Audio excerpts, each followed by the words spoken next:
Today we have a lot of animals. Let's learn their names. The first one is a hen. This is a hen. A hen is a farm animal. The next one is a lion. A lion is the king of forest. The next animal is a panda. A panda is a bird animal. The next one is a lioness. This is a lioness. The next one is a tiger. This is a tiger. The next one is a cow. This is a cow. The next animal is a leopard. This is a leopard.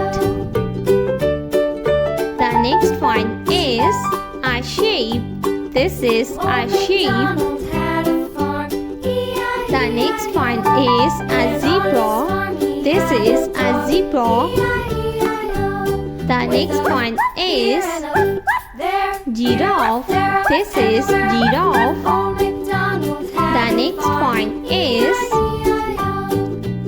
a deer. This is a deer. The next one is a leopard. This is a leopard.